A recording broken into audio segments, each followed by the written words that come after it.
friendship with Menendez really was the catalyst to begin this evening.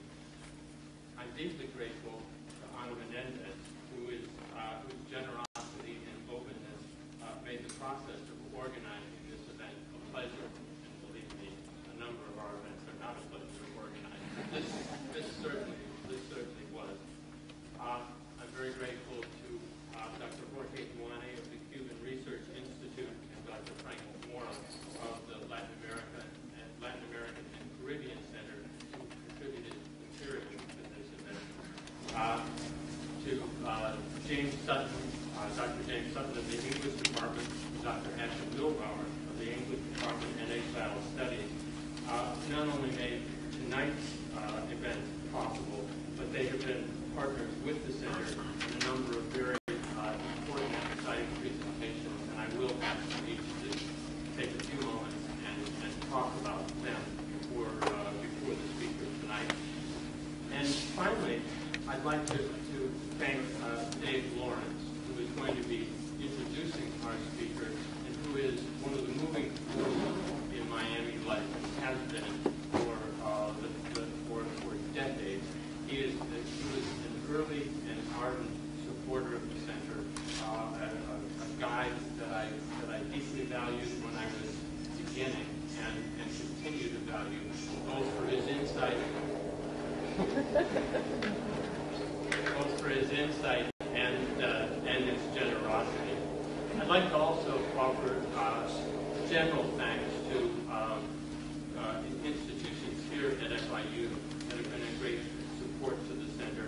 The College of Arts and Sciences, the College of Architecture and Art, the Alumni Association, of course, WPBT, SUE, Public Television Miami, which records all of our events and does them in a terrific way, so that will have a record of this wonderful evening and a number of other evenings available on the website. If you are not aware of the website, if you haven't been getting announcements to events like the Menendez presentation, before you go, please leave your email address, and I'll be sure you get more communication from me than you want.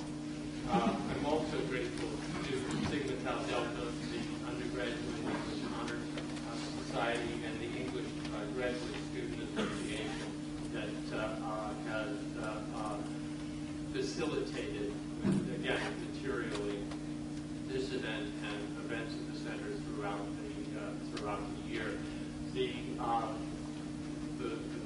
The week before spring break is going to be awfully busy for us. On Wednesday, James Webb will talk about astronomy for non-astronomers at 7 o'clock in GL 242. I'm sorry, GL 220, the room where we traditionally have talks in the library. This is for all of us who were intimidated by the math and so didn't take astronomy courses in college. We can get a crash course on Wednesday. And then Friday evening, Richard Carney from Boston College will give a talk on atheism, the approach to God after the death of God, a middle ground between secular humanism and traditional beliefs. So it's a very full week. We have a very full evening. I won't take any more of your time. Again, thank you for coming, and let me ask Dr. Sutton of the English Department to come up and talk a little bit about some of the other things we've been doing.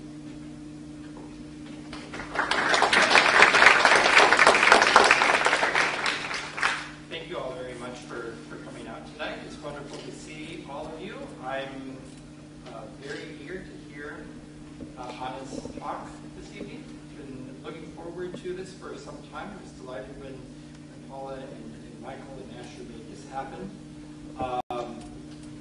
Since Michael has asked me to mention a few things that are coming up in the English department, I will do so very quickly.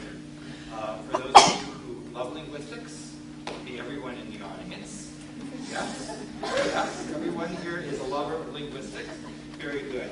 And the rest of you are just sitting on your hands because I don't know why. This Thursday night, our linguistics program has their signature event at 6:30. So keep your eye out for that. Their Barbara Gordon Memorial Lecture.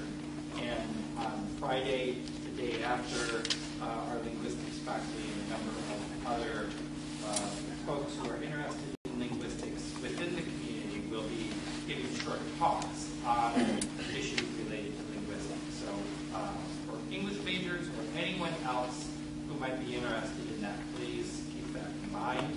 And exactly 1 month from today, on April 3rd, but not at this campus, at our other campus at Biscayne Bay, our creative writing program will be welcoming Amy Tan for the 5th annual Sanders Lecture.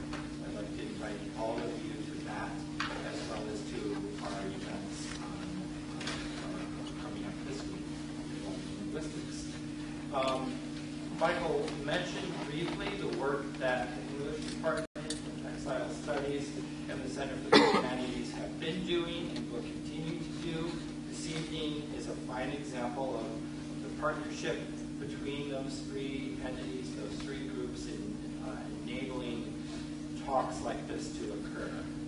I'm particularly keen on this evening's talk because Ms. Menendez is, I'm told, I'm reassured, I checked on PantherSoft, because I arrived after she was here, so I couldn't verify it personally. But she is an alumna of the English department at FIU, and I have made it one of the signatures of my time as chair to reach out to alumni. I've somehow or other missed you, Hannah, but I'll circle the wagons and have a little chat with you about some of the things that we're doing before you depart to Germany, or I'll give you an email and reach out to you. Not because I'm just interested in development, but much more because I'm interested in the lives of our students after they leave the university and the successes that they have. And I think that our lecturer tonight, Ana Menendez, is a perfect example of the grace and the wonderful things that an English major can do. That many of you who are sitting in this room who might be English majors right now might have in store for you in the future. So think about that, not just as you listen to her speak and tell her stories of exile, but also think about her own career trajectory as something that you might aspire to if you are yourself an undergraduate or a graduate student in our program right now. I'd like to introduce Asher Milbauer, the director of our graduate program in literature here in our English department, and also for the last several years, the founder and visionary behind Exile Studies, which is one of the co-sponsors of Humanities.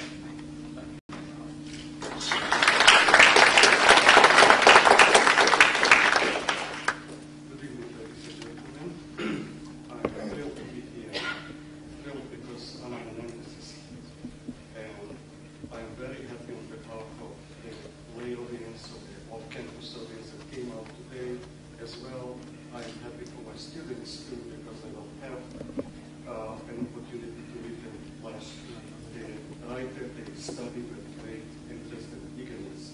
I'm not the only one who teaches Ana Menendez in my courses. There are other faculty members. Dr. Luzhinska is teaching regularly your work, and Tanya Lopez and others. So it's a great thrill to have you here. And I know that all of us will derive a great deal of pleasure from your lecture. So thank you so much for making the time to be here. I also want to thank Drs. Paula Gillespie and Dr. Michael Gillespie for making this event possible. And Michael Gillespie, who has been directing the Center for Humanities, Humanities in the Urban Environment, has become a wonderful partner with the Exile Studies program. He is a friend and an inspiration, and so is Dr. Sutton. And the Exile Studies program have not been happy without the generous support of these two gentlemen, in particular in my department, the English department, and my students in general. The Exile Studies program is more or most recent invention. It's been operating for just 3.5 years. It is a program which is housed in the English department and deeply anchored in literary studies. It is an interdisciplinary program because it also offers a certificate in Exile Studies, which is at the core of the Exile Studies program that requires 18 credits, and the students are awarded a certificate and diploma at the end. To the best of our knowledge, it is the only program, in fact, in the States and probably in the world that offers a concentrated academic certificate. The program also is very proud of hosting people like Ms. Menendez. Your visit comes on the heels of other lectures that we have. The Zimbabwean writer Chen Ove was here a few months ago. We had Edwidge Dente could come and address us. We had the president of Bard College, Leon Baldstein, come and talk to us. So I hope you will accept that you're in good company. And we are in good company because you are. So we look forward to this lecture. I know that my students and our students will benefit a great deal. And I hope that this will not be the last visit that you make to Miami. After all, you are in Miami. It's not even a Berlin or something. I'm in Miami. At any rate, I don't want to take up too much time. I just want to say a few words about Mr. David Lawrence, who will be introducing Anna, a former colleague of Anna. Mr. Lawrence is a nationally known newspaper editor and publisher of leading national advocate for children, especially in the area of early childhood investment. He is the former publisher of the Miami Herald, as well as other papers, among them the Detroit Free Press. Currently, Mr. Lawrence serves as the president of the Early Childhood Initiative Foundation and Education and Community Leadership Scholar at the School of Education and Human Development at the University of Miami. He is a recipient of 12 honorary degrees, including one from his own alma mater, University of Florida. He received numerous awards for publishing, educational, and civic organizations. The Ivy Cross Award for exemplary leadership in providing. I think we came to hear Anna. That's enough. Okay, go ahead. At any rate, what I want to tell you is a formidable character here, introducing him. So, okay, thank you, sir. Thank you. So, let me give you some context for Anna Menendez on the non-academic plane. The very best journalists I've ever known are, first of all, quite extraordinary reporters. People who never ask too many questions. People who craft stories larded and laced with enormous detail. People who themselves read broadly and deeply. People with an enormous zest for telling stories, which in the case of Anna Menendez goes back to her teenage years, high school years at St. Brendan's in Miami, where she regaled her friends with all sorts of stories that were not made up. And all that she has ever done since, in my estimation, has been done with great authenticity and great insight. She's been reading all her life, poetry as a child, the girl detective stories of Nancy Drew and Trixie Belden. You probably are not getting that in the literature classes at FIU, I don't think. In the teenage years, the stories of Judy Blume's, surely some of you read those stories, followed by the prose and poetry of Jose Marti, Mark Twain's Huckleberry Finn, Faulkner, Hemingway, the short stories of Alice Munro, and the list goes on and on. It's a mix of extraordinary fiction and nonfiction. She became a really first-rate newspaper reporter, and then a columnist. She never minced words, and she had a hunger for justice.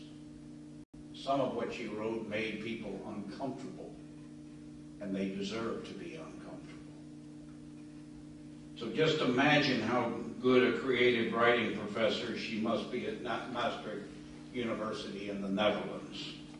The students are fortunate to have her, and we're fortunate to have her this evening. Someday, I hope soon, she'll be back full-time in our midst and accompanied by Peter, who is here tonight, plus their 3-year-old son, Peter, because as you've already heard, this, after all, is her real home. At FIU, where she received her bachelor's degree, followed by a master's in fine arts and creative writing at NYU. I just finished reading In Cuba, I Was a German Shepherd, and simply love the story she tells. The pain and poignancy, the dominoes playing, joke-telling widower. The stories about parrots and bananas and a mother's memory and a daughter's discovery. And yes, of a place you all know that she describes as, quote, that restaurant on 8th Street afloat in mirrors like the sea. In her adios happy homeland, I read passages that spoke to my own work in these years since the newspaper business. Stories about that touched on the lives and futures of children. She writes, for example, quote, that's how it is for children. They are always being acted upon. They are woken and fed, and they are walked to school, where they are then, for 8 long hours, taught how to be. Children, she writes, are slaves of other voices they've not yet mastered. The first person singular, and always are at the blunt end of someone else's dream. Elsewhere in this volume, she writes of a man who does not live here, a man whose name you know, a man who dominates Miami in many ways. And at one point she writes, Beatrice turned to address the rest of us and said, after I read this book, I completely understood what's wrong with us Cubans. We focus on the negative, on hate, on revenge. We constantly use words like tyrant, dictator, dungeon. We have dedicated our energies to thinking and living and breathing that man. So, ladies and gentlemen, a very great talent, a really fine soul, someone with messages and meaning for all of us, our own Anna Menendez. Anna?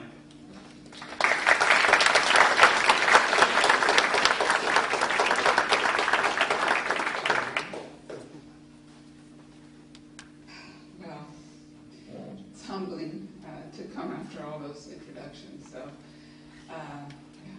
collectively, thank you, Dave, and thank you, Michael, and Asher, and Paula, and Cuban Research Institute, the English Department, the Center for Latin American Studies, all of you for coming out. I've been driving around Miami for the last couple of weeks, and I can appreciate what an act of faith and love it is to come to something in the evening. So thank you for being here. And thank you, all of you at FIU who made this visit possible. And it's really an honor and a pleasure to be among people who I grew up with and who taught me how to be in a lot of ways. First at FIU, linguistics was my most difficult class. Sort of sent me into nervous feelings there talking about it. It was it's the class that I remember studying the most for, and I only got a B on it. It's my only B in English, so I should come to this lecture and take it again. And I am a very proud daughter of FIU. I learned everything good about writing. I learned here, and I learned at the Miami Herald under Dave's stewardship. So it's a special honor to be introduced by him, and I want to thank him for doing that. Dave had this wonderful program when I started there in 1991. It's a long time ago, it seems now. Newspapers were vibrant, and We had a lot of staff. We had a lot of foreign staff. And Dave had a lot of people to look after, and he made you feel like you were the only reporter at the Herald, and he was reading all your stuff. And he used to send out these little things called Dave Raves. And I was looking for some today to bring, and in one of my many moves, I've lost them. But I kept them for years and years, and they were little notes that would come through inter-office mail, because of course we didn't really have email. And they would say, good job on that article, and great profile. And they just filled us with glee, because really it was difficult work, and it was nice that somebody of his stature was reading it and commenting. So thank you, Dave, and thank you for that introduction today. Well, I'm going to give a very informal talk. When Michael and I started talking about being here, thanks to Paula, because of Paula's generosity with her time, actually, because I had been in touch with her to set up a writing center at Maastricht University, where I'm a professor. And I had been in touch with her just out of the blue, and she was so generous with her time. She had me meet her tutors here. She sent me a bunch of material. So thank you for that. And then through that, I was able to meet Michael and Asher and all of these other wonderful people. So when we talked about doing this talk, they said, well, you can read a little bit. And I said, it's kind of boring to read from the books. When I first started writing and went on tour, my mother said, whatever you do, don't read from the book, because that's boring. And I hate going to readings and people just read from the book. So that's always in the back of my mind. So what I'm going to do instead, I will read a little bit from my latest book at the end. But I want to give a little bit of an informal talk in the spirit of the invitation today, which is about exile, about inherited exile, about what it means to be what we are, most of us in this room, which is exiles in one way or another. I'll start with stories, because that's what I do.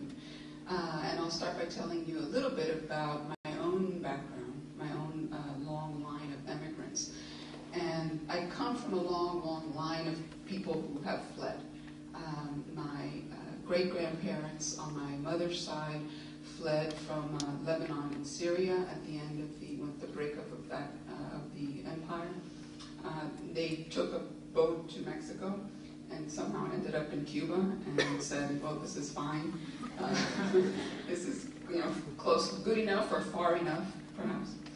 My mother's father fled the poverty of Asturias when he was just a teenager.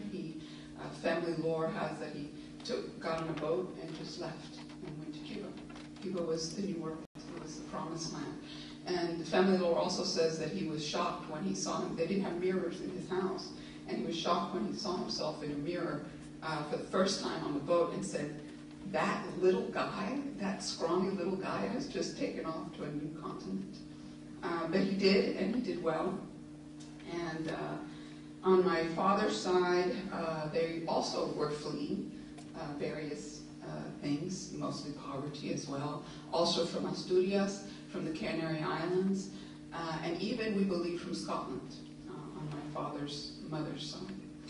So they were in Cuba for a while. The Varaderos and Queens and Havana suited them for many years, happy years, until it was time to pick up and move all over again.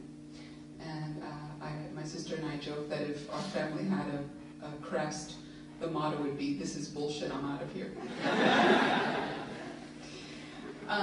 Exile is an inherited condition.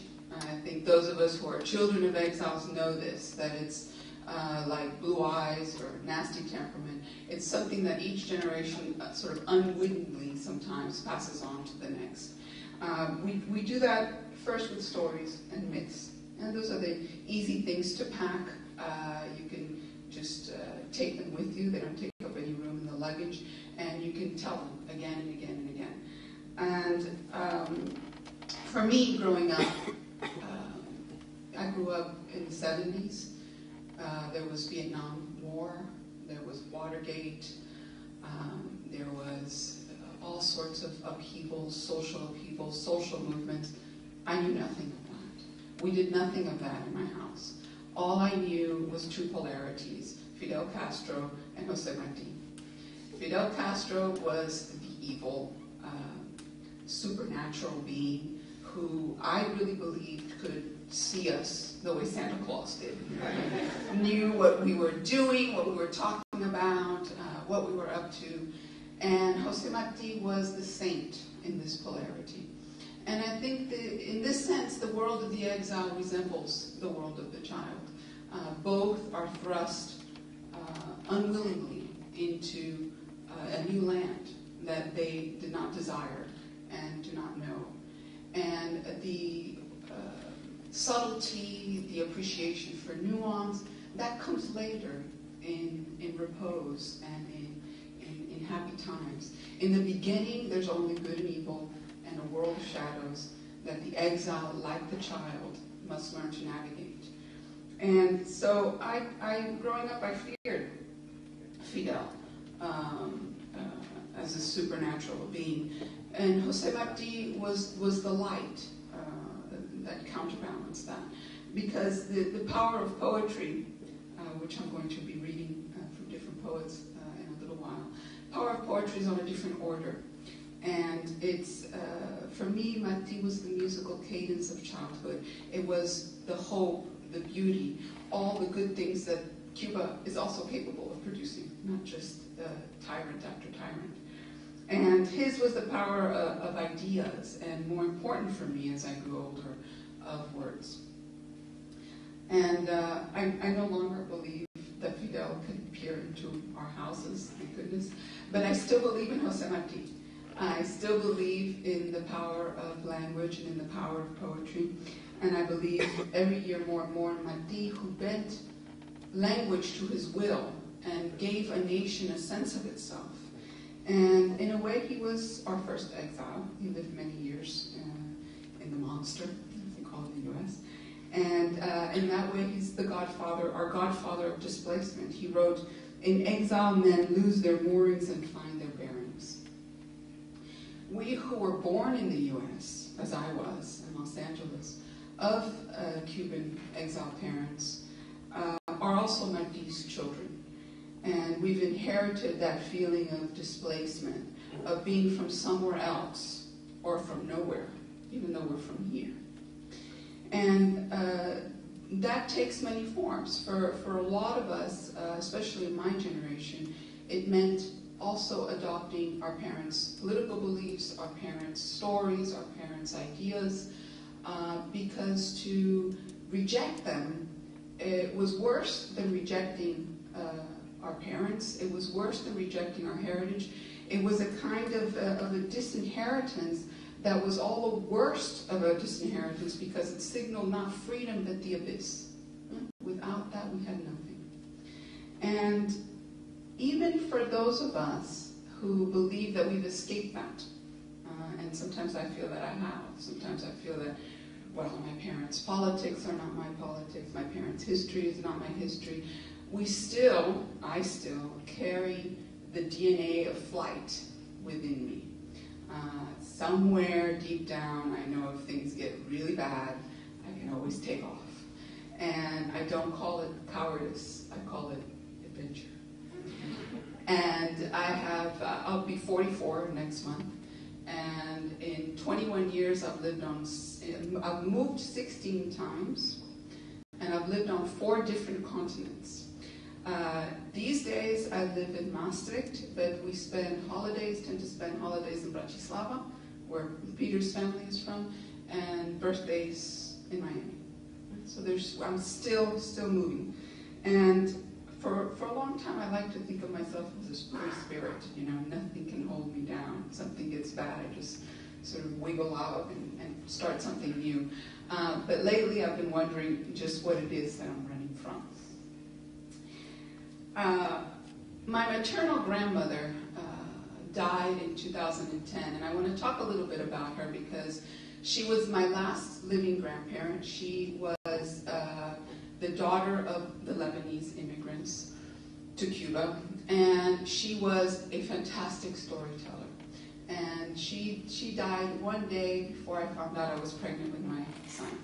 So that's always been one of the many regrets that we have with grandparents, I think, and one of them is that she just never got to know that. So I tell stories about her as a way of conjuring her up and having her see me here again. And she was the great storyteller in the family. She could go to a trip for Publix, she'd go to Publix for 15 minutes, and she'd come back with a story that took half an hour to tell. All of us have people like this, right? These are the storytellers of the tribe, right? And she was just a really great person, and I still have regrets, right? That I didn't ask her for more stories, that I didn't ask her for more recipes. And I think what a gift it is to be able to remember. And I grew up with my 4 grandparents, and I was fortunate that I had their stories.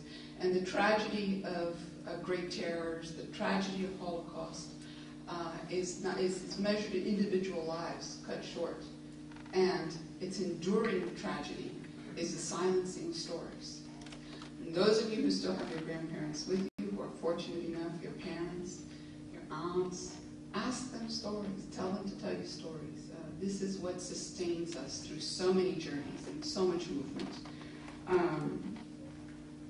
Tonight I'll tell you a couple of from my grandmother, as I said. She was a big fan of WQA. How many of you know this station? All the Cuban stations, she recorded them. She had boxes and boxes of her favorite shows that she'd record on WQA. She was born, she collected also funny names and funny faces from the newspaper. She would cut them out and she kept them in files.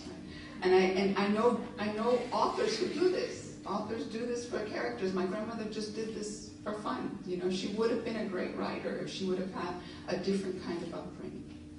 And she was born in 1925. Her parents, as I said, had fled the bloody turmoil of the Middle East after the breakup of the Ottoman Empire. They struggled in Cuba. My great-grandfather was a peddler in the countryside for some years until he finally had enough, until he finally made enough money to open a butcher shop. They had 8 children, and they made it a point to not teach them Arabic. They wanted their kids to be Cuban. They wanted their kids to speak Spanish. And for them, there was no going back. This was the kind of immigrant that used to be. And it was also the kind of immigrant that used to come to the U.S. And she married well. She married my grandfather, that poor Asturian boy, who made a lot of money in Cuba. And had a series of stores, he had property, and they lived very well and very nicely for a time until revolution cut that short, and it was time to pack up and move again, right? And this is also the story of the 20th century.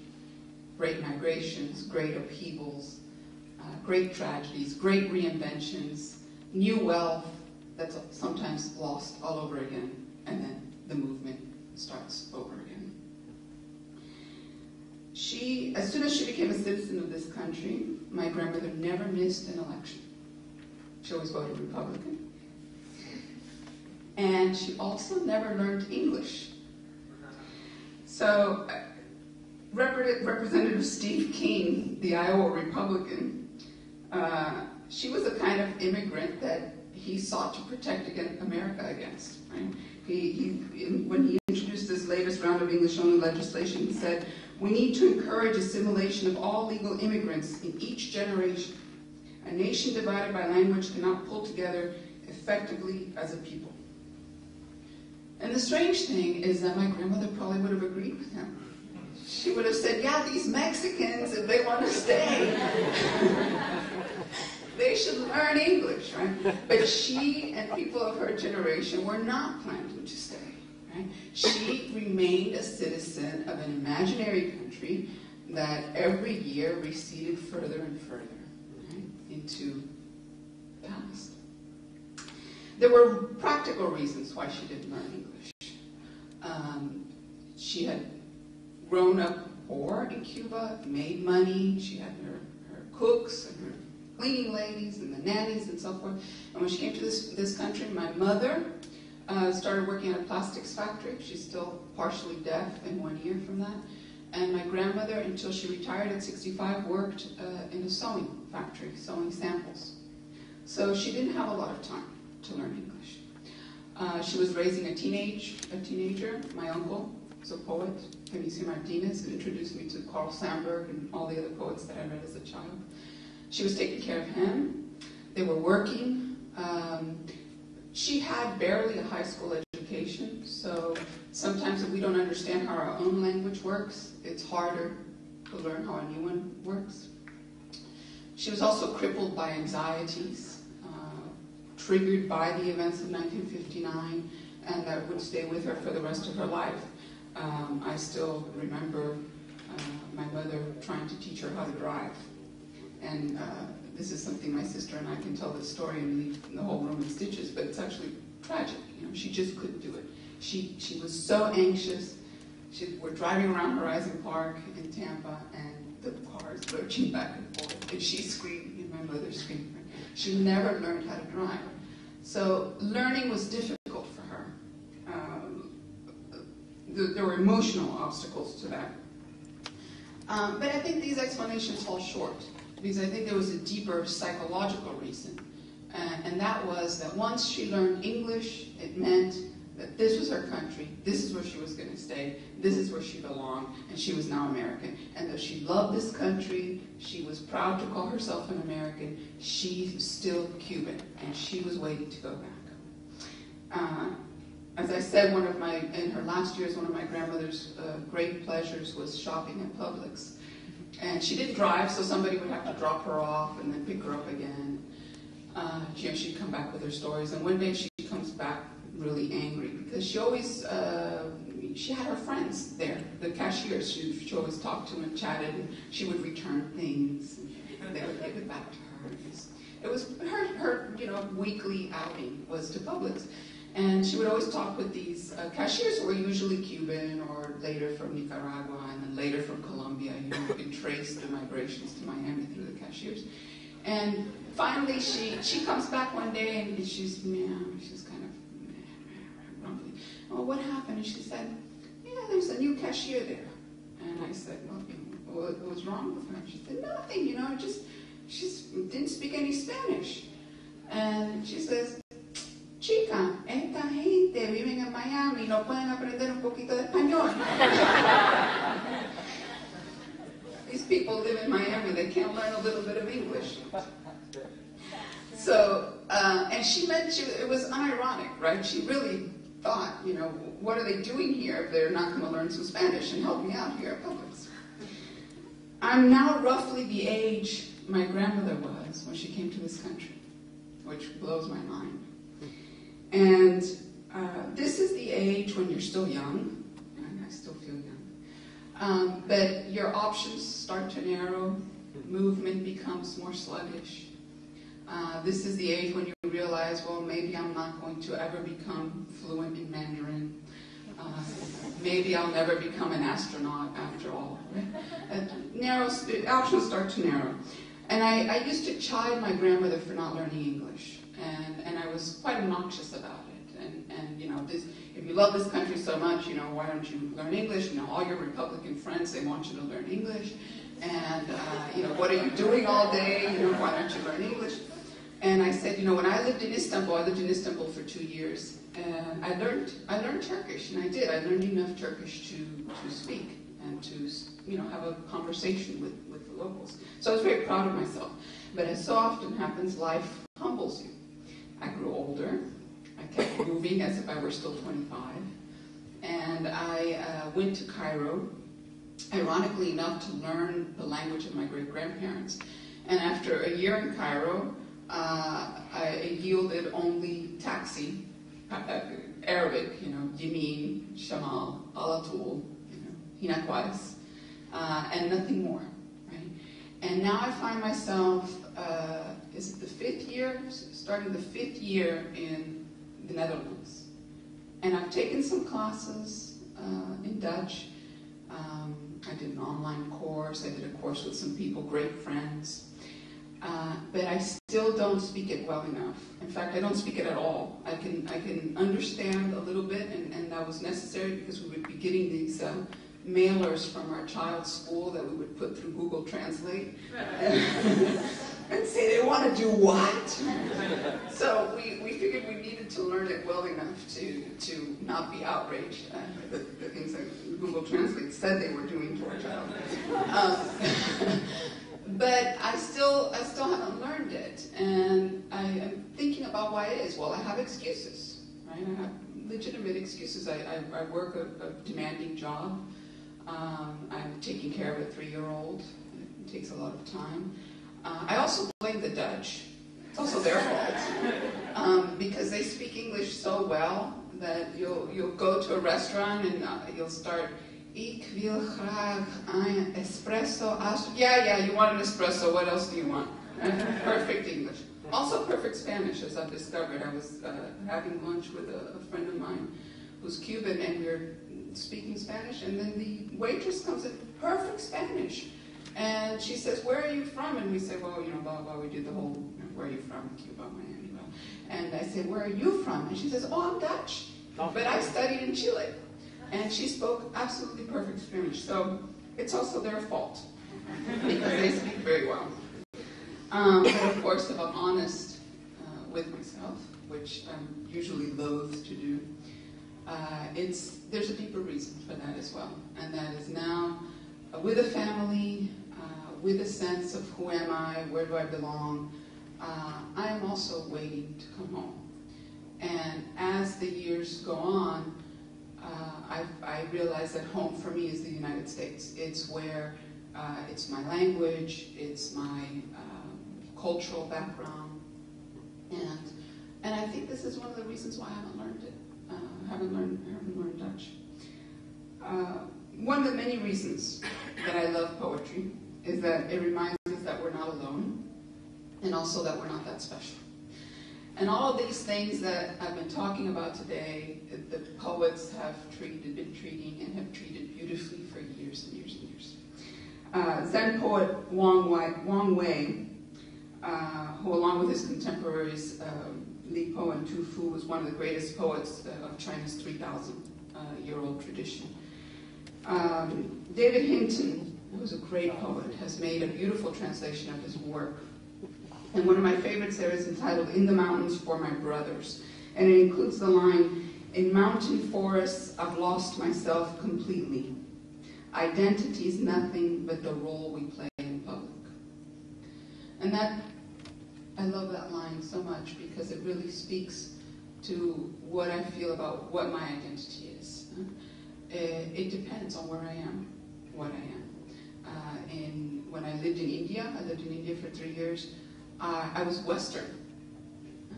And then when I'd go up to Pakistan or to Afghanistan, I was woman. In Miami, I'm Cuban, but in LA, I'm Latino. In New York, I'm whatever anybody wants me to be. And so this sense of, well, I am this, well, it's so based on context.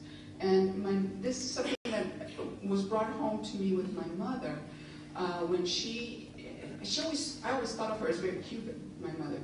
And one day we were watching an interview with Lucille Ball and Desi Arnaz's children, and he was talking about how he had this identity crisis, that he didn't know if he was Cuban or if he was American. And my mom, after a moment, she said, yeah, I felt that way in Cuba. I didn't know if I was an Arab or if I was Spanish. I was shocked, and I said, well, I mean, when did you feel you were Cuban? Which is what I always thought of her as. And she thought about it for me, and she said, when I moved to Miami. And in fact, Richard Blanco, who is a poet, the inaugural poet, and a fantastic human being, and just a wonderful person, wrote this memoir of writing the inaugural poem. I'm proud to be a fellow FIU grad with him. And he talks about the same thing, where the Sandy Hook tragedy, he says, the tragedy opened a new emotional and creative pathway for me. Writing the inaugural poem wasn't the same assignment anymore. I suddenly understood that as a Cuban American, I hadn't explored my American side of the hyphen as much as my Cuban side. There had always been some small part of me that didn't really feel American. The true American boy seemed like someone else, not me exactly. Perhaps I had subscribed to the mindset of my exile community, which saw their lives here only as temporary. America was home, but not a permanent one. Just as my parents wanted to return to their island paradise, perhaps all along I had wanted to return to the paradise of that America I had idealized since grade school, though both were just as imaginary, just as unreachable. So again, you see the poets have already arrived at these understandings of when we become what we become. And a lot of that has to do through context, through tragedies sometimes will help us to feel a sense of belonging. And a lot of travel, I think, does it also. Wang Wei died in the year 761, so we can see that these questions of self have been with us for a long time. The poem closes with these lines. Appearance emerges from chance conditions, and our true nature's empty, kindred to nothing. So how do you know an ancient recluse master? Not by the old-timer's form he somehow took on. In another poem, Wang Wei says, each year on this auspicious day, alone and foreign, here in a foreign place, my thoughts of you sharpen. He died in 761, and he was an eternal exile in a way. The Zen poets like Wei wrote beautifully about movement and travel and wandering. And I've taken the title of tonight's talk from Matsuo Basho, the Japanese haiku poet and traveler who was born near Kyoto in 1644. Some of the travel sketches are collected. I wonder if I brought, oh yes, I did bring it also. This is my night to push poetry. The narrow road to the deep north. And I'll quote a little bit from that as well. Days and months are travelers of eternity. So are the years that pass by. Those who steer a boat across the sea or drive a horse over the earth till they succumb to the weight of years, spend every minute of their lives traveling. There are a great number of ancients, too, who died on the road. I myself have been tempted for a long time by the cloud-moving wind, filled with a strong desire to wander. So this is not a new phenomenon. Beowulf, it's the old English poem that everybody's forced to read in high school. How many of you have been forced to read this poem? It's fantastic. Read it again when you have some years on you, probably. It was written down in England in the year 975, but it takes place in Denmark and Sweden. And Jorge Luis Borges gives a series of wonderful lectures about this, and he loved to note things kind of wryly. And he notes this irony of the poems, an English poem, but it takes place in Denmark and Sweden. And he says in this lecture, this indicates that after 300 years living in new lands, the Anglo-Saxons still felt homesick for their old homelands on the Baltic Sea. So that's a new way of looking at Beowulf, right? It's exile poetry. Closer to our era, Derek Walcott in 1979 writes in The Schooner Flight, I have only one theme, the bowsprit, the arrow, the longing, the lunging heart, the flight to a target whose aim we'll never know. Vain search for one island that heals with its harbor, and a guiltless horizon where the almond's shadow doesn't injure the sand. Beautiful. I also reminded of Edwidge Danticat, who was just here. Great friend, great writer, wonderful human being. She writes in one of her books, exile is not for everyone. Someone has to stay behind to receive the letters and greet family members when they come back. And then there's a great South African poet, Brighton Breitenbach, who was my mentor at NYU, who wrote, the exile lives abroad the way the moon lives in the lake. The poetry of exile could fill a graduate seminar which I'm not going to turn this into, although it would make a great graduate seminar by somebody. Somebody should do it. So I'll start by quoting a writer that you've probably never heard of. Fred Flegger. Anybody heard of him? The only thing I've been able to find out about him is that he was born in Kansas City in 1909. And in 1961, he published this book, Red Tag Comes Back. And I was obsessed with this book as a kid. I just could not get enough of it. And everybody made fun of me for this. And it was one of the things that was lost in our many moves. I was telling Michael before the talk that I want to write an essay, all the things I've lost in my moves. And this was one of them. My sister found it on eBay for me at Christmas, and she gave it to me. So it was just a great book. And once I read it again as an adult, with a new understanding of literature and psychology and all of those things, I understand why it had this grip on me.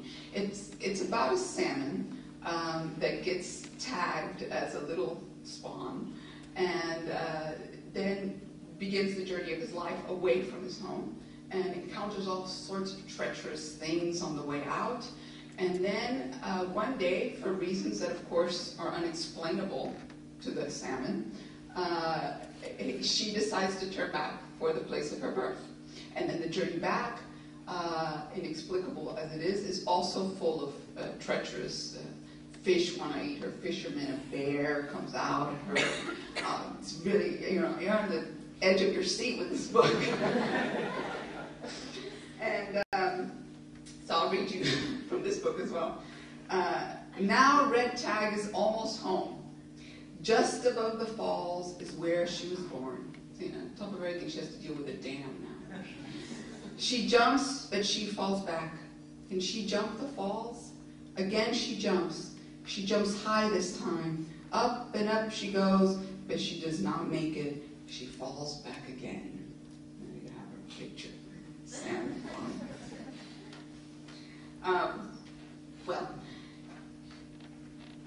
Here in this simple literary style of the I Can Read books is meditation on Basho's Cloud Moving Wind. It is an existential piece on the journey home. And it was a journey that my parents were very much in the grip of when I was obsessed with this book in the 70s, and still planning to go back, and still trying to make their way past the hungry bears and the fishermen and the dams and all of those other things to go back home. All four of my grandparents were born elsewhere, of parents who had been themselves born elsewhere. And they spent the second half of their lives waiting to be reunited with the first half. And they all died and are buried here in Florida, away from home. And this is the story, and it's not a unique story by any means, even though growing up I thought Cubans had a very unique story. It is the story of the 20th century, and it is one of the happier stories of the 20th century, in fact. I'll close by reading a few paragraphs, as I promised, from my most recent book.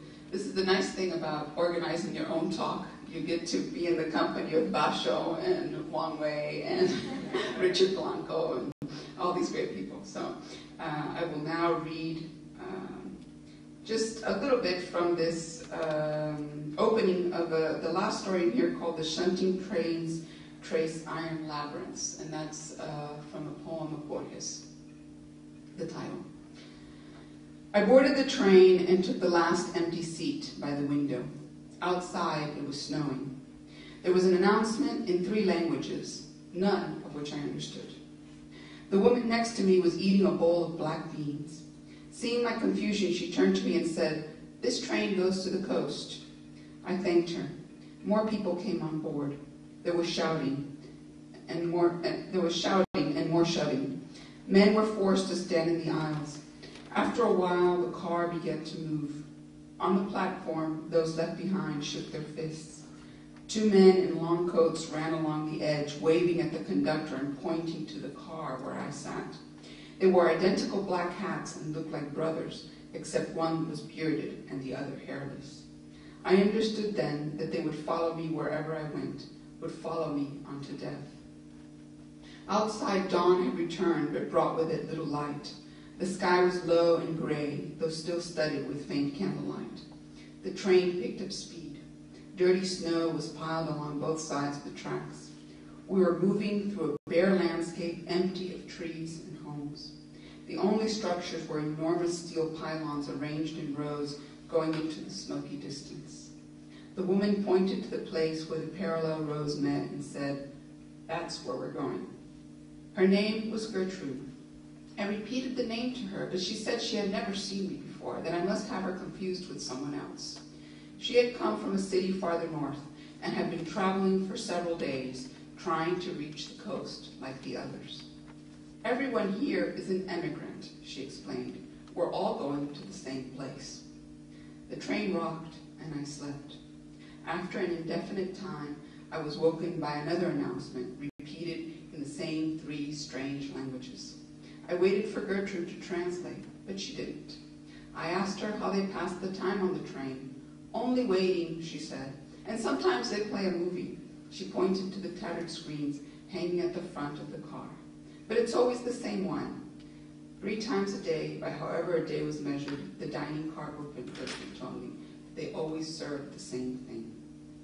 After a time, I asked Gertrude the question I feared the most. "When will we be arriving?" Gertrude shrugged. "It's up to the conductor." "Who is the conductor?" "No one knows," she replied. Before she fell asleep, she said, "Some of us have been traveling for years, and we still don't know." I'll leave it at that. Thank you so much.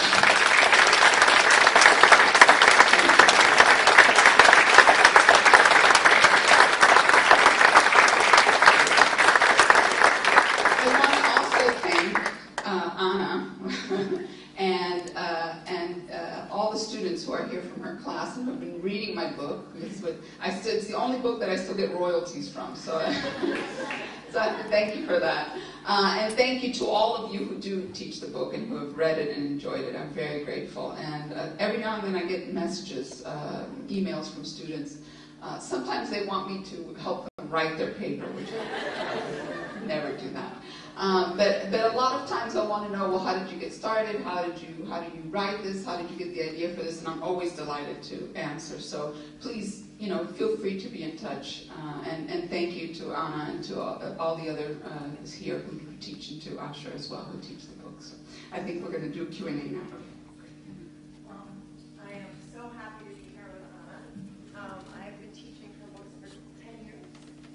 I've been teaching Cuban Shepherd, and I've taught it in postmodern novel, I've taught it in literary theory, I've taught it in 20th century U.S. Latino, so very, very, very rich. I know many of you have, and I'm absolutely positive many of you have questions because I've heard them in my classes. So I just want to open it up to everybody. Questions about home, exile, all of the things we talked about in my class. Yeah. First of all, thank you for that talk. That was really, really great. What would you say to the generation 3, like the generation of your son and pretty much my generation and people my age, that sometimes it's easy to forget, where their grandparents came from, and how do you think they identified themselves as Cubans or as Americans? Do they? That's a good question that I have for you. Does that generation, because even this is, again, blows my mind with my own students. I am old enough to be your mother. But yes, I've always wanted to ask, do you still identify? Because when I was growing up in Miami, and people would ask me, what are you? I would say Cuban. I wouldn't even say Cuban American. And I'm curious, what is it for your generation? Do you say Cuban? Do you say American? Well, people ask me, and I say I'm American from Cuban parents and Cuban grandparents. But a lot of my friends who are also in my situation, they weren't brought up as strongly in, the Cuban culture. They just say I'm American, and, they don't even speak Spanish, things like that. So it really varies. So this is how fast it goes. This is why these people who get all worked up about these immigrants have to learn English. Really, the tragedy is that they learn it too well and that the kids forget it. That is the real tragedy. And so what I would say is, what I said at the beginning was, sit down with your grandparents and sit down with that generation that came and listen to their stories. Sometimes it's hard, you know. I mean, when we were growing up, my sister and I would roll our eyes when my parents would start talking about Cuba, and, you know, everything was better in Cuba. The chocolate was better in Cuba, you know. If you threw a seed out the window, it would start growing, you know. and you get sick of it. But in fact, listen to those stories, because they strike you as hokey now, and they'll be very poignant as you get older. And stories are such a gift, and ask them to tell you stories and write them down. It's one of the things that I wish that I would have done with my grandmother, is written them down. Even the crazy things that she said, I wish I would have written them down, because they fade from memory. And she would, if nothing else, she would have been a great character, because she was such a unique personality. So, and they wanted to tell you the stories. That's something that I learned in journalism as well. People want to tell you their stories. I would like to ask you to tell a story that you told at lunch a few weeks ago about your name, the name Menendez. Oh, the Menendez. Well, that's my grandmother's name. Yeah, my grandparents, my great-grandparents who came from Syria and Lebanon, they changed their name, or they had their name changed to Menendez. This is apart from Menendez, which is on my dad's side.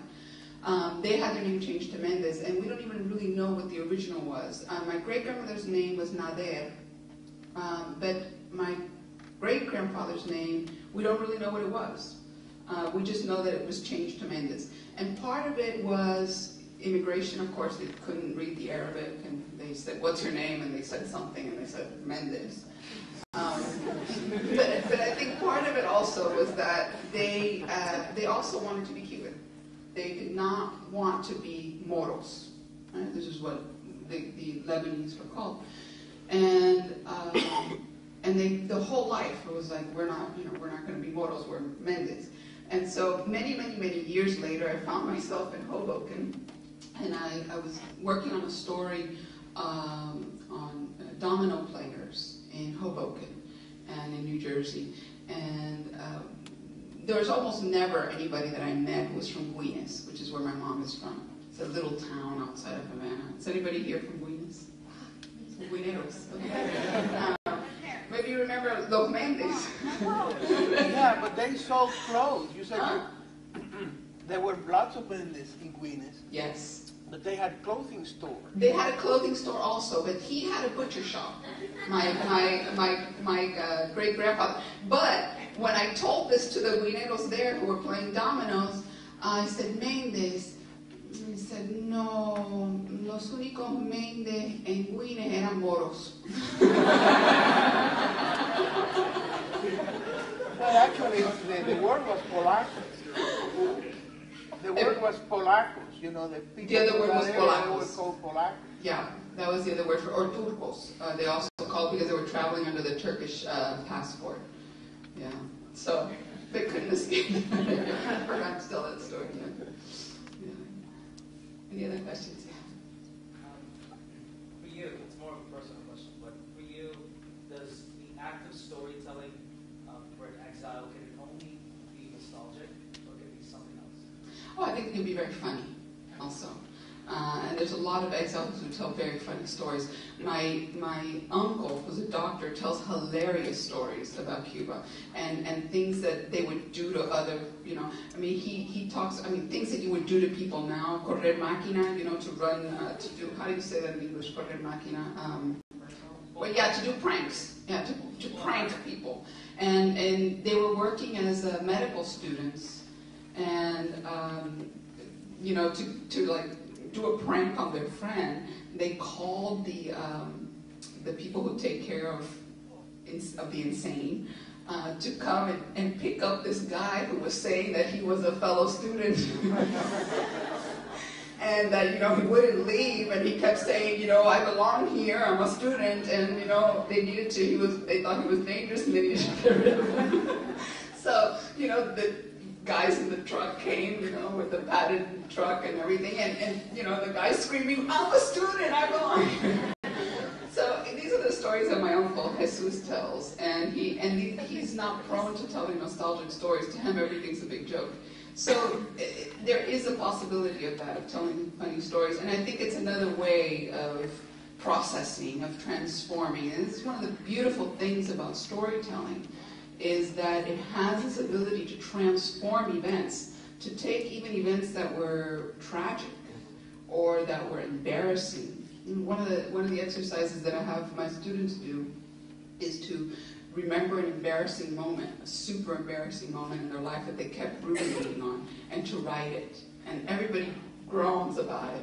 And then it's often the most hilarious stories that you ever. And then they all say afterwards, I'm not even embarrassed about it anymore. You know, now that I see it, it's actually funny. And so storytelling has this transformative quality, which is very powerful, and it's a very powerful way of ordering experience. And I think it's one of our adaptive abilities. Man, what a beautiful thing it is that we can do that as human beings, that we can take memories and make them into entertainment. And so it's not just nostalgia, although a lot of it will naturally fall into that category. But it's very rich for all sorts of other things. Yeah. When you write, how much is fueled by your family, like your grandparents, like you said, because I relate to that a lot. Mm-hmm. And how much is fueled by your own personal experiences of like maybe displacement, if you feel that? Yeah, it depends. It depends on what I'm writing and things. I mean, I don't believe that the characters take over. I don't believe that kind of stuff. But I do believe that stories begin to take a life of their own, which is not really of their own, it's of yourself. It's what's in you that you haven't accessed in any other way. And so something may start off as a character sketch of somebody I know, but then just becomes something else. I think one of the freeing things of leaving journalism is that finally I could lie and I could embellish, you know, because always during stories, this would be a good story if only he had said this and this, or, you know, of course you can't do that as a journalist, but finally when you get to fiction, you can have them have awesome quotes or funny things or whatever. And so it's a process that we don't really understand, right? And there's all sorts of fights in writing circles about where writing comes from, you know. Is it you have to work at it, or does it you just the muse comes down and shines on you? And it really, it's different for everybody, and it's even different for a person book to book and story to story. Some stories that I've written in a burst of what we would call inspiration, and others I've had to revise endlessly, and they turn out to be better stories. So go figure. Yeah. Yes. This is kind of long question, so I apologize. It comes in two parts. You mentioned this throughout your lecture. You spoke about travel, and so my question would be, when you have someone who's in an exilic state, or whether it's an impaired sense of exile, you have a destruction of what, in other words, it's like the norm. You have a home, etc. And so if exile is this rootlessness, when do you say that? I want your ideas on travel and impermanence as a state of rootedness. And secondary to that, I want to ask, because you mentioned so much poetry, and you just spoke about poetry having this like transformational quality to it. And with poetry, nothing is as it was, but so for the exile, so would you say that poetry mimics the exilic condition? And I want to hear your thoughts on that as well. We're about qualified to answer these questions. Uprootedness as a state of rootedness. I like that. I like that. The sense of constant movement as a way of staying still. Mark Strand has a poem that says, I move to keep things whole. And I think it gets at that. I think I understand that poem now, after your question. Yes, in a way, constantly moving not only gives you a sense of place, but it also gives you a sense of identity. And it's perhaps an identity that I wouldn't have any other way. I am the person who moves all the time. And you become a kind of mythic figure in the family, right? This is my cousin, the traveler. This is how my cousin always introduces me. Does that give you the same sense of permanence as staying in one place? Obviously not, right? But then the second part of your question dealt with poetry, and poetry being it's kind of a mediating art form, in a sense, where it takes experience, it takes memory, it mediates it into another form. And I think poetry is, well, I say this as a non-poet, I think it's one of the highest art forms. And it's something that I aspire to, but I'm not there. And that's why I admire people like Richard Blanco so much, because they are able to capture a state of being in a way that's closer to music, perhaps, than it is to narrative. By capturing that state of being in poetry, would you then say that poetry can create a space where rootedness can also exist because you're creating a reality in writing a poem? Yes, I suppose, in a sense, right? A poem becomes its own reality, and its own truth, also. And in some ways, that's what poetry aspires to, I think, is to dig at a maybe felt truth, but unarticulated. And I think that's what touches us about poetry, right? Where we in fact, Richard Blanco talks about this, where he says in this book, I'll plug it again, where he says that he sees poetry as a mirror, where the poet and the reader catch each other in a sort of foggy reflection. I'm not doing justice to the way he put it, but I can't find it now. But the sense of it's a mirror, and the reader catches his own or her own reflection in the poem, even with the face of the poet there. And I think that's what moves us when we read poetry. Even poetry as old as Wang Wei's, who's died in 761, and he's saying identity is only the role we play in public. And wow, that's still true, even if we can't articulate it that way. You put a lot of emphasis on your identity as a storyteller, and you mentioned that it's not important us to write down our grandparents' stories and the memories that we share, right? So in your work, since you define yourself as a person who writes down these stories, who wants to capture these moments, that your work is highly autobiographical. Do you find that? Not really. No, this is a good question, though, because that it's a natural question, right? When we say you have to write down your stories and so forth. In a way, I wish we had a word in English for community biographical, right? That is, it's not my story, but it's our story. It's the story that I grew up with, and it's the story that I wanted to tell, not in its individual to me sense, but what I saw. And my first book grew out of that need because I was writing I started writing that book in 1997. And then, as now, the Cubans have a kind of a checkered reputation outside of Miami, maybe even inside Miami, as being a little bit emotive, and, shall we say, and unreasonable and insane and obsessed and all of these things, which are true to a certain extent. But I wanted to give the context for that. And it's not that I wrote with an agenda, but as a storyteller, and I had been a journalist, and I felt that as a journalist I wasn't able to do it. I was trying and I wasn't able to do it. And through fiction I was able to say, okay, yeah, these people are crazy. All they do is talk about their, how better the chocolate was, and blah, blah, blah. But this is why.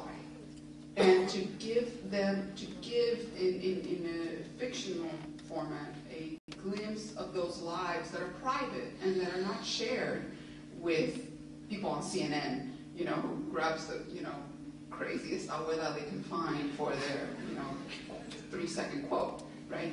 those people who are listening to that haven't peered into her life to say, well, she, you know, had to leave everything behind. She couldn't bring her wedding ring. She couldn't bring her diploma. You know, she never saw her parents again. They don't know that context of it. And so that's what I want fiction. That's what I want, especially that first book, to be, is context. And not necessarily to make you fall in love with them or, you know, form any opinions, other than the way that we tend to be with our families. You know, we tend to be pretty forgiving of our families' quirks and things because we know the context. And so that was born out of that. And, you know, my dad doesn't have a restaurant. My dad was a high executive in the telephone companies, an engineer. And, you know, it's not my life, but it is, by extension, you know.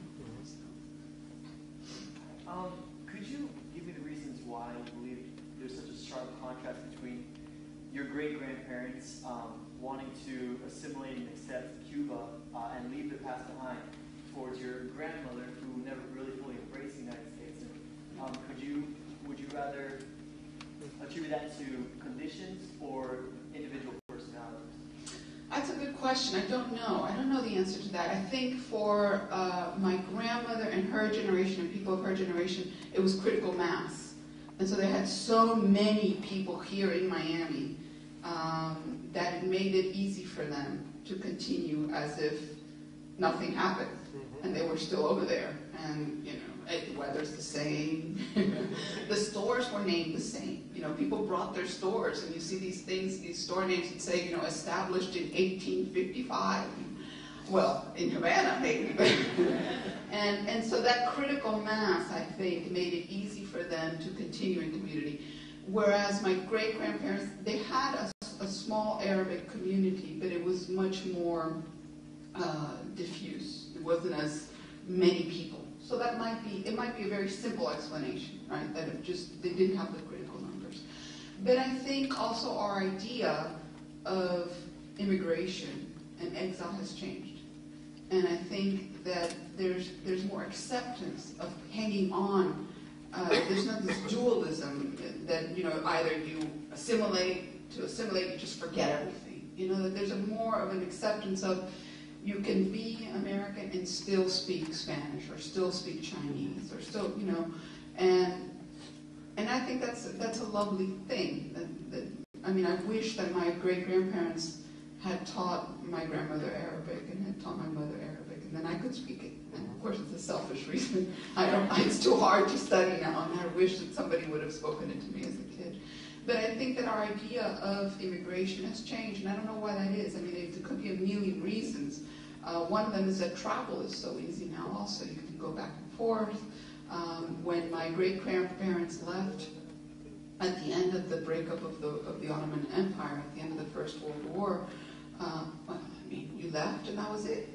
You weren't going to go back. You weren't going to fly back. You weren't going to talk on FaceTime with your cousins.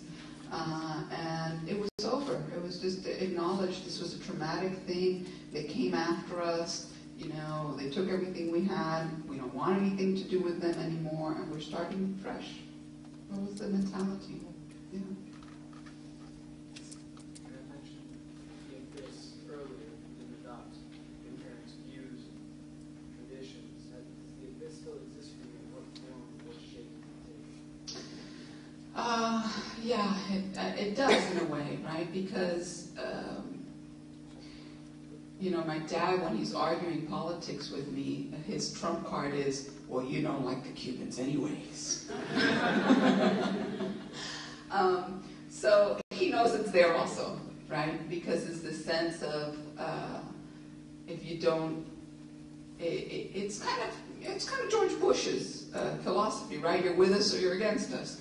And it's this very strict, you know, we don't accept halfway. You have to be on board, or else you hate us, and it's part of the character, unfortunately. And I talk sometimes about how the political character is shot through the whole society. It's not just the government; it's also the way the families are organized. I went to hear a wonderful Dominican writer talking about. how in the home they couldn't speak against the father. You couldn't say anything bad against dad because he would get mad. And so this is part of the culture. And so that is part of it, I think, which is that you either accept it or you don't. Or you're on board with this program or you're not. And so it is something that I struggle with because I feel, well, always as a child I felt very Cuban. And I feel that it's a very important part of my heritage. And I speak to my son in Spanish only. My little 3-year-old doesn't speak any English.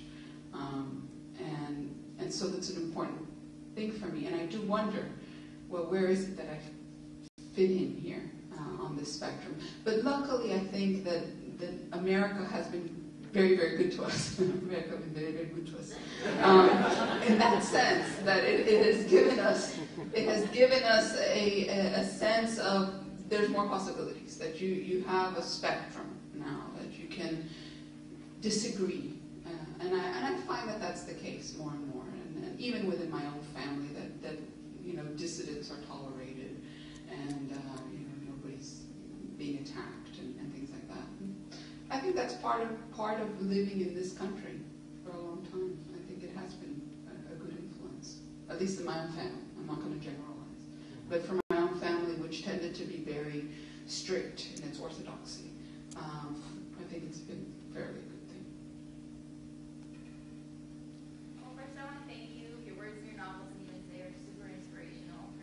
Thank you for coming.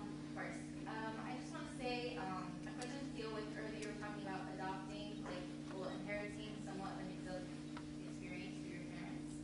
And since a lot of us, I feel, have that in common, I just wanted to know, sometimes through storytelling, I sometimes personally feel like by telling my father's stories, I'm trying to adopt some sense of self, for lack of better words. Do you think that by storytelling we can do that? Is that part of the reason why you're making these? I think so. Very true. I think it's a very wise observation because I think we're not just creating the stories, we're creating ourselves in the telling of the stories and who we are and what we believe. And sometimes that only comes out through the stories. So I think absolutely. And a lot of times I found myself writing about Cuba when I was really writing about my childhood, but using those same feelings. And even now, I remember my godparents' house in Westchester. And we would sit on the back porch and chew sugar cane. And it seems to be like a memory that happened in Cuba, which I didn't grow up in. So, in that sense, memory itself is a kind of storytelling. But I found myself drawing on those same feelings of missing. And Richard Walker talks about that as well, that, it's the childhood that you create for yourself that you miss, and that becomes part of your adulthood and part of your stories in that sense. Yeah, and we're creating the self all the time. Identity is a role we play in public, and that is also created. Yeah, I have a two-part question. So you say Cubans or exiles focus on the negative. So my question is, what is? I don't know if I quite say that, but going on. I think you said that in the beginning. I mean, that's what I heard. So what are the positive things that you say about being an exile? Maybe for your personality or your character, the way you think about problems in the world, the way you think about politics, perhaps. And my second question is. Did the salmon make it over the dam?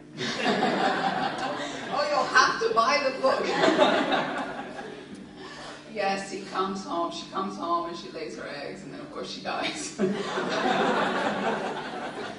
But she does make it over the dam. That was the easy part of the question. I think you're getting the negative thing from what Dave read earlier on from the book, and it's from this kind of crazy woman who is into positive thinking, and she's trying to get her friends to think positively. So she's saying, all we Cubans focus on is the negative. We need to look at the positive. I don't see it all as negative. Obviously, my culture has fantastic things, and I remember when I was living in Hoboken, I would now and then get on the bus and hear Cuban Spanish, and my heart would melt. And there'd be these little old men, they'd be speaking Cuban Spanish, and I'm just like, Wonderful things. I mean, I'm not going to be a cheerleader here, but I could be. You know, the passion that we have for each other and for helping, I think, is our main. It's something that really helped us thrive. You know, where we would come, people came in those first waves. People had no credit history, and you would just lend. People would be lent money based on their reputation in Cuba. It's a close-knit community. That thanks to that was able to build a network that would thrive in a lot of ways. Some of the funniest people I know, just willing to make a joke out of anything, and that eases suffering, you know, and eases pain and loss and all of those things. I learned all those things from growing up Cuban, you know, how to tell stories. I mean, I remember as a child, somebody would always bring out the guitar, right? Do people still do this? Somebody would always bring out the guitar and somebody would recitar. And you'd have to sit there and listen, right? But it's lovely. And poetry also is very important for me, and I think it is for most Cubans. It's not something fancy that you do in graduate school. It's something that you are born into, and that is very much a part of life and culture, and you know, recitar at parties, and you know they bring out the guitar, and you're just not afraid of it. So it's a kind of living with that I'm very grateful. Just have maybe one more. I know everyone wants a lot of questions, but you don't want to keep on here. I can keep going. Peter can tell you that I can talk forever. I prefer this to writing. Yeah. Thank you. Just first a comment in your nonfiction persona. I used to read your columns in the Herald, and I really thought they were terrific. And when I sent you email, which I think I did maybe 2 or 3 times. I remember you. We met somewhere also here at FIU. Yeah. Well, I have a kind of face. It might not. Well, you always responded, and you were very gracious. I really appreciated that. Yeah. We have this little dialogue going. But anyway, I think this is more like an observation that maybe you could confirm. It seems to me that people who leave, whether it's for travel or because of exile, develop a sensitivity to place that a lot of people never get. And that sounds very obvious, and I don't just mean physical place, but I do mean physical place too. And also that part of that might be the literary sensibility, because literature is a place you carry with you. I'm not saying this too well, but I mean, there's really 2 things going on there. But I mean, I bet when you travel, there are certain things that you do to become accustomed to your new place. Yeah, I think so, and I also love it. I mean, this is something that I've always loved. I think this is also something you're born into. I remember being a kid, and we would move to a new house, and I was so excited to think of new rooms, new layout, new furniture. It really excited me, the idea of a new place, where some people become very anxious about a new place. So I think there's a personality component to that. But then, yes, what becomes your place is the excitement of, I'm going to discover something new. And this is always, I remember moving to a new place and going through the unfamiliar streets, and I always have the thought, someday I'll get this. I'll figure this out. And it's exciting to anticipate that. And so you also notice things that people who have lived in one place for a long time don't notice anymore. And that is very important as a writer, because you're an observer. You're kind of a professional observer as a writer. And by constantly moving, and this is what I tell myself, I'm keeping myself supple in the observations, because you get dead to a place if you've been there for too long. You just don't even notice it. I mean, I wonder if people who live in Miami even notice the traffic. But it really strikes me, every time I come back, it's so much worse. Yeah, and the flooding on the beach also is another thing that I've noticed that it happens more and more. So, and this is true of any place. You know, you just notice quirks in people. You notice quirks, types of personalities or types in the culture that I think once you live there a long time, it just becomes, you know, you don't even notice them anymore.